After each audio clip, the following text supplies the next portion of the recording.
علی بھائی اگلا سوال ہے سیدنا ابو بکر صدیق رضی اللہ تعالیٰ عنہ سے متعلق ایک واقعہ مشہور ہے کہ انہوں نے ایک دفعہ نبی کریم صلی اللہ علیہ وسلم کی اپیل پر اپنے گھر کا سارا سامان آپ کے قدموں پر نثار کر دیا. الحمدللہ. اس پر نبی صلی اللہ علیہ وسلم کے پوچھنے پر سیدنا ابو بکر نے عرض کیا کہ گھر پر اللہ اور اس کے رسول کو چھوڑ آیا.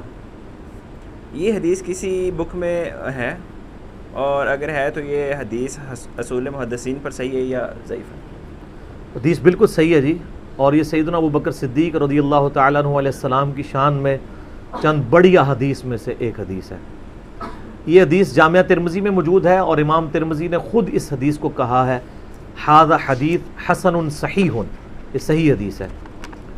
اور یہ حدیث سنن نبی داؤد کے اندر بھی موجود ہے، مین سٹریم کے اہل سنت کی 2 کتابوں میں، اور مشکات کی 3 جلد میں سیدنا ابو بکر صدیق رضی اللہ تعالیٰ عنہ علیہ السلام کے فضائل والے چیپٹر میں آپ کو یہ حدیث مل جائے گی. بڑی مزے کی حدیث ہے جی. یہ سیدنا عمر کہتے ہیں کہ نبی صلی اللہ علیہ وآلہ وسلم نے ایک دفعہ اپیل کی اللہ کی راہ میں صدقہ اور خیرات کرنے کی. مختلف غزوات کے موقع پر آپ صلی اللہ علیہ وآلہ وسلم یوں صدقے کی اپیل کرتے تھے کہ اللہ کی راہ میں خرچ کرو. سیدنا عمر کہتے ہیں کہ میری فائنینشیل پوزیشن اس وقت اتنی زبردست تھی کہ اس سے پہلے کبھی نہیں تھی، تو میں دل میں یہ سوچ رہا تھا آج تو میں ابو بکر کو پیچھے چھوڑ دوں گا. ہائے ہائے ہائے. آپ دیکھیں کمپٹیشن بھی کس فیلڈ میں ہے کہ میں آج اتنا مال لے کے جاؤں گا کہ ابو بکر کو پیچھے چھوڑ دوں گا. کہتے ہیں میں نے اپنے گھر کا مال آدھا کیا، آدھا مال گھر والوں کے لیے رکھا اور آدھا میں سمیٹ کے نبی علیہ السلام کی مبارک قدموں میں، اور دل میں سوچ رہا تھا آج تو میں ابو بکر سے آگے نکل جاؤں گا. لیکن ظاہر ہے کہ ایسا ہونا تو نہیں تھا. ابو بکر تو پھر ابو بکر ہے. تو سیدنا ابو بکر صدیق رضی اللہ تعالیٰ عنہ اپنے پورے گھر کا مال اٹھا کے نبی علیہ السلام کی خدمت میں حاضر ہوئے. یا رسول اللہ یہ میری طرف سے صدقہ. اس موقع پر آپ صلی اللہ علیہ وآلہ وسلم نے سیدنا ابو بکر سے پوچھا کہ اپنے پیچھے گھر والوں کے لیے بھی کچھ چھوڑ کے آئے ہو؟ تو سیدنا ابو بکر صدیق رضی اللہ تعالیٰ نے فرمایا ابقیت، میں نے باقی رکھا ہے اپنے گھر والوں کے لیے اللہ اور اس کا رسول عز و جل و صلی اللہ علیہ وآلہ وسلم. یعنی میں اپنے گھر والوں کے لیے اللہ اور اس کے رسول صلی اللہ علیہ وآلہ وسلم کی محبت، ان پر کامل ایمان، کامل یقین چھوڑ کے آئے ہوں. کیوں؟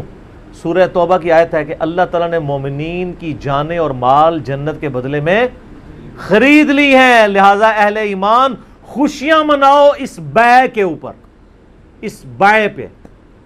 بیع کہتے ہیں تجارت کو، اسی سے لفظ بیعت بھی نکلا ہے. قرآن میں تو ہے کہ ہماری بیعت کس کے ساتھ ہے؟ اللہ کے ساتھ. جنت کے بدلے میں جان اور مال کس کے ذریعے؟ رسول اللہ کے ذریعے صلی اللہ علیہ وآلہ وسلم. اللہ کے سامنے انسان اپنے آپ کو بیچ سکتا ہے، انسان کے سامنے نہیں. وہ لہٰذا وہ جو بیعت جب کروا رہے ہوتے ہیں کہتے ہیں نہیں بیعت کا مطلب آپ نے اپنا آپ ہمارے آگے بیچ دیا. وہ آپ کے آگے کیا بیچا ہے؟ ایک منی کے گندے قطرے کی جو پیداوار ہے اس کے آگے اپنے آپ کو بیچ دیا ہم نے کیا؟ نہیں، اللہ کے سامنے بیچا. انسانوں کو غلامی سے چھڑایا ہے نبی صلی اللہ علیہ وآلہ وسلم نے، نہ کہ انسانوں کا غلام بنایا ہے. یہ بیعت اللہ کے ساتھ ہے. جنت ملے گی جان اور مال کو اللہ کی راہ میں خرچ کرنے کے بس.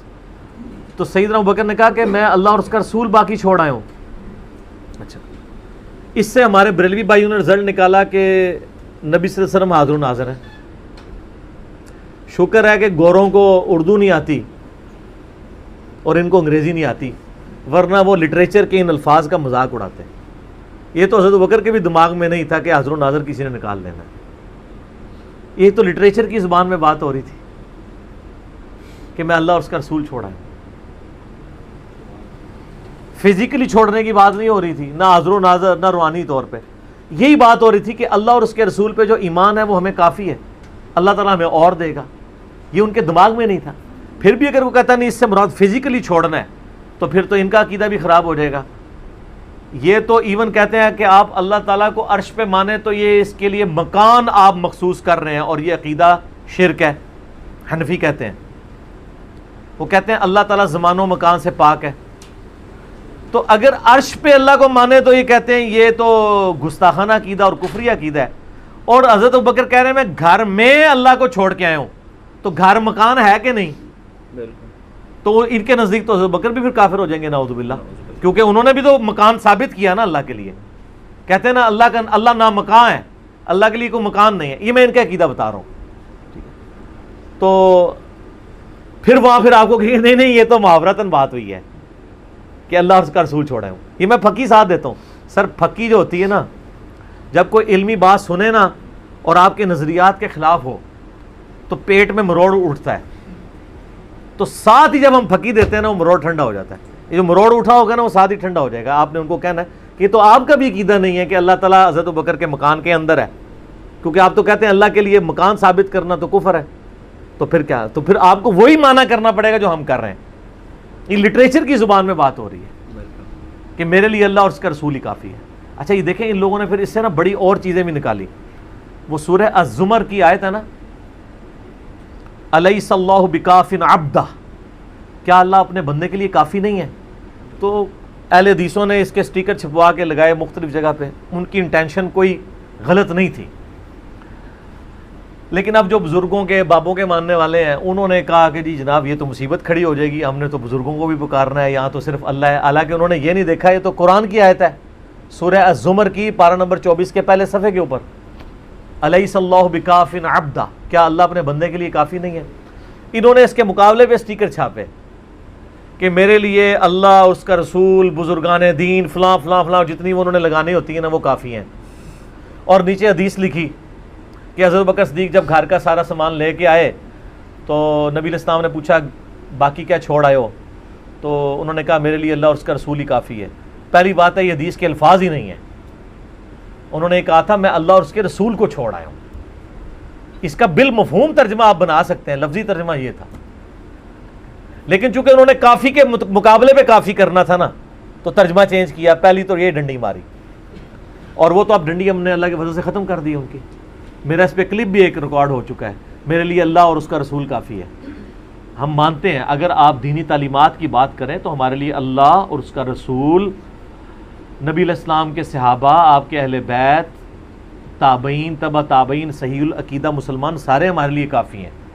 لیکن یہ تقدیر کے معاملات کی بات نہیں ہو رہی ہے، علم دین کے پوائنٹ آف ویو سے بات ہو رہی ہے. جب تقدیر سے کوئی چیزیں ریلیٹڈ ہوں گی پھر صرف اللہ کے ساتھ خاص ہے. یہ وہ ان معاملوں میں بھی کر رہے ہوتے ہیں کہ غیر اللہ کو پکارا جائے.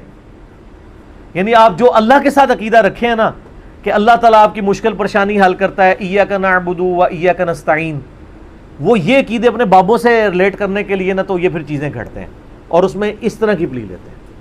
تو یہ سیدنا ابوبکر صدیق رضی اللہ تعالیٰ عنہ نے جن معنوں میں کہا وہ معنی یہی تھے کہ ہم اللہ اور اس کے رسول عز و جل و صلی اللہ علیہ وآلہ وسلم کے ساتھ اپنی محبت کو وہ سرمایہ سمجھتے ہیں کہ دنیا کے مال اس کے سامنے کوئی حیثیت نہیں رکھتا. اور یہ حقیقت بات ہے میرے بھائیوں. اس امت میں سیدنا ابوبکر صدیق رضی اللہ تعالیٰ عنہ کی مبارک ذات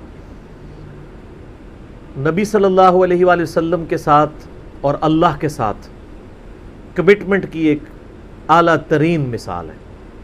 صحیح بخاری میں حدیث ہے، نبی صلی اللہ علیہ وآلہ وسلم نے فرمایا مجھ پہ مال اور وقت کے اعتبار سے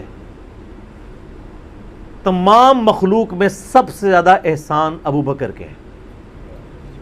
دو ہی چیزیں ہو سکتی ہیں نا، یا آپ کسی کو اپنا مال دے سکتے ہیں یا وقت.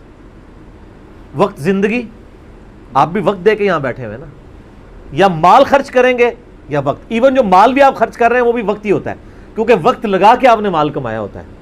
نبی علیہ السلام نے فرمایا کہ اپنے وقت اور مال کے اعتبار سے سب لوگوں سے بڑھ کے مجھ پہ احسان ابو بکر کا ہے. اور اگر اس کے ساتھ ہی الفاظ ہیں بخاری مسلم میں، حدیث بخاری مسلم دونوں میں، اگر میں دنیا میں اپنا خلیل کسی کو بناتا تو ابو بکر کو بناتا، لیکن میں نے اپنا خلیل اپنے رب کو بنایا ہے. سر توحید ہر جگہ اوپر ہے. ان صلاتی و نسکی و محیایا و مماتی للہ رب العالمین، بے شک میری نماز، میری قربانی، میرا جینا، میرا مرنا سب اللہ کے لیے. البتہ ابو بکر میرے دین کے اعتبار سے اور مودت کے اعتبار سے میرے دوست ہیں، میرے بھائی ہیں، لیکن خلیل اللہ ہی ہے.